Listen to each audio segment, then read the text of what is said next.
Profesor Farid Waji telah menunjukkan jalan kepada kita. Kenapa kita tidak mengikuti petunjuknya itu? Kita memang benar-benar megap-megap di dalam udara busuknya kasuistik itu. Kita debatkan satu kalimat, satu perkataan, satu huruf, sampai kita punya air muka menjadi merah seperti udang dan urat-urat muka kita hampir pecah. Dan sebenarnya kita tidak insaf atau mengetahui bahwa jiwanya Islam minta interpretasi yang lain, cara penafsiran yang lain daripada tradisi pikiran yang kita pakai sebagai dasar buat perdebatan yang hampir memecahkan urat-urat muka kita itu. Adakah kecelakaan yang lebih besar daripada membuang energi sia-sia semacam ini? Saudara-saudara pembaca, marilah kita renungkan hal ini masa-masa. Kita betul-betul menghadapi soal yang fundamental dan bukan soal remeh yang hanya mengenai ranting-ranting saja. Kita punya outlook seluruhnya harus kita bongkar dan kita baharui. Pokoknya akarnya harus kita robah. Ranting-ranting mengikuti dengan sendirinya. Selama kita punya outlook masih outlook tua, selama kita punya sistem pikiran masih sistem pikiran yang mengharamkan rasionalisme, maka tiada harapanlah akan kebangunan kembali yang sempurna. Selama itu, maka semua pergerakan kaum muda atau semua haluan-haluan muda hanyalah tambahan-tambahan saja yang tidak membaharukan kain yang sudah amoh.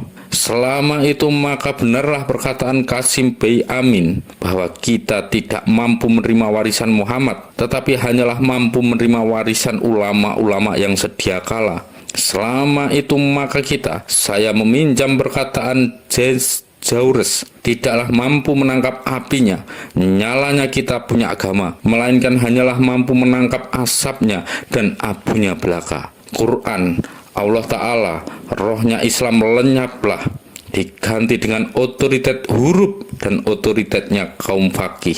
Maukah saudara mendengarkan pendapatnya seorang orientalis Belanda tentang keadaan umat Islam zaman sekarang? Bukan Quranlah kitab hukumnya orang Islam, tetapi apa yang ulama-ulama dari segala waktu cabutkan dari Quran dan sunnah itu.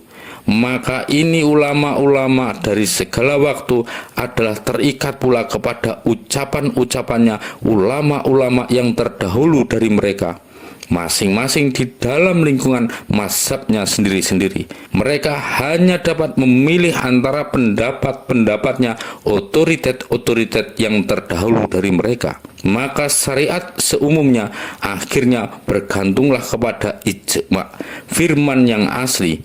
Begitulah pendapatnya Profesor Snoek Hurgonse yang menulis di dalam ia punya Verbreide Geschriften jilid yang pertama. Dapatkah kita membantah kebenarannya? Maka kalau seorang bukan Islam sebagai Profesor Snoek Hurgonse itu tahu akan hal itu, yakni tahu akan menyimpangnya ijma dari rohnya Islam yang asli, alangkah aibnya pemuka-pemuka Islam Indonesia kalau tidak mengetahuinya pula. Ya, kita memang terikat oleh ijma tradisi pikiran kita. Jiwa Islam yang merdeka diikat dan dirantainya dengan berbagai aturan-aturan haram dan makruh. Bangkitnya kultur Islam yang hanya mungkin dengan udara yang merdeka itu dibelenggu dengan berbagai belenggu-belenggu haram dan makruh. Padahal mengharamkan atau memakruhkan sebagai hudud belaka. Padahal roh segala hal itu boleh asal tidak nyata filasnya. Semua hal pada asasnya adalah diakui akan kebolehannya. Begitu ucapan juridis yang sesuai sekali dengan rohnya Islam itu. Tetapi betapakah kini jadinya? Kasuistik kaum fakih berabad-abad dan turun-temurun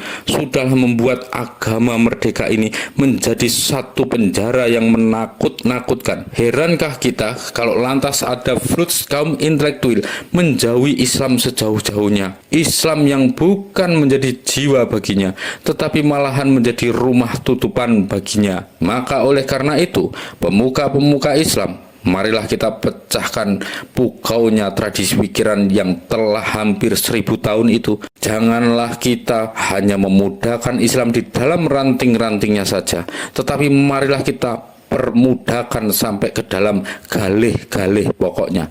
Merdekakanlah Islam Indonesia dari tradisi pikiran Asy'arisme itu sama sekali. Kasihlah lapangan merdeka kepada rasionalisme yang lama telah terbuang itu. Marilah kita teruskan ajakannya pahlawan-pahlawan rethinking of Islam di negeri asing itu ke tengahnya padang perjuangan Islam di negeri kita. Dengan kembalinya rasionalisme sebagai pemimpin pengertian Islam, maka barulah ada harmoni yang sejati antara otak dan hati, antara akal dan kepercayaan. Dengan kembalinya rasionalisme itu, maka berubahlah sama sekali kita punya outlook, kita punya ideologi menjadi satu outlook yang merdeka, satu ideologi yang merdeka.